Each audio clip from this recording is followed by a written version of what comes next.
Hey guys, I'm Joe Klemczewski with Adam Atkinson. Welcome to Contest Prep University. We are going to start a new series on peak week specifics for bikini competitors. We're actually hoping to do a long series where we cover every division, but there is enough nuance and difference between the divisions in how you approach the peaking process, not just dieting, but I think it bears some exploration, Adam. And this is your wheelhouse. You are a bikini dominant kind of coach.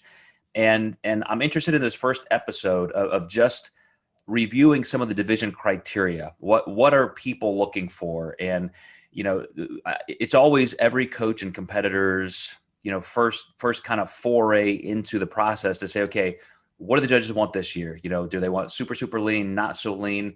And so what's your reading on it right now? Yeah. So when you look at bikini criteria, they definitely don't want many striations. That becomes difficult because sometimes some of your girls will get leaner in the upper body before they do the lower. And to take away that striation, you do want to try to be fuller.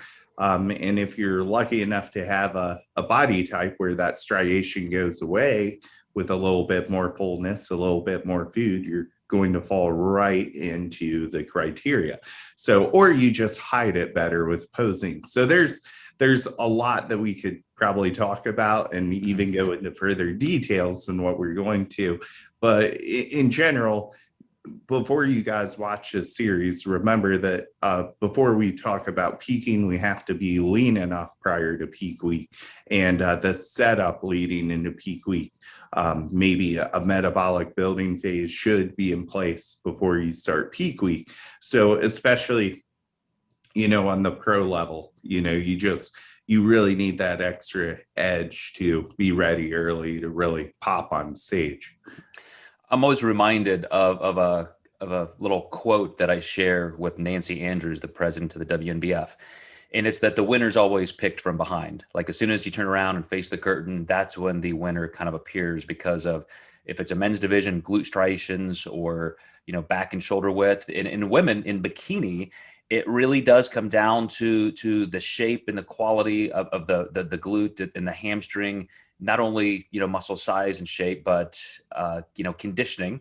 So there has to be enough separation. But like you said, you're not looking for deep striations. You're looking for just enough separation that you can clearly see, the development of the glutes and hamstring. So is that something that you use as a marker? Like as you're assessing your competitors, you're like, okay, we're almost there. Now we're there. And you're really looking primarily at the lower body.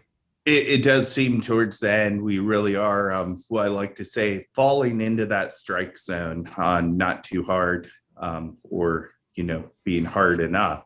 So I've got a woman's wellness competitor pro who, right now leading into the final 2 weeks of her show, we're just finding that we're dipping into that strike zone of just being hard enough in the glutes. And she's lean enough everywhere else except for there. So that's really what we're focusing on in the last leg. And like you said, that's the crux for most women. It's to get lean enough in the lower body and still have enough upper body size. So I have a couple clients I'd like to juxtapose. One is going for her pro card, and one is a pro who just competed. And both of them are exactly like you're describing. They have amazing symmetry. They have great muscle quality. They have a lot of upper body size and shape in the off season, but then you start getting leaner and leaner and leaner, going after those glute and ham separations. And then you start worrying about, will they have enough of their shoulders left and so forth. And for my pro who competed last week, that was our thing. That was our gauge. And the judges interestingly said, could use a little bit more conditioning, could use a little bit more size, like the two different judges saying that. And I said, but if we had gone for more conditioning, then maybe you would have placed worse because you would have been too small. Or you go to play your ace, which is being super conditioned, or the opposite. I just covered that. If you were too full, then maybe you lost your ace in being conditioned, and you would have placed worse. So it's that ever shifting mindset of the competitor and the coach, where you fit best. Absolutely. All right, guys. Well, let's jump into episode 2. Stay tuned, and we're going to come back with 4 more episodes in this series to help you understand exactly how to manage your peaking process as a bikini competitor.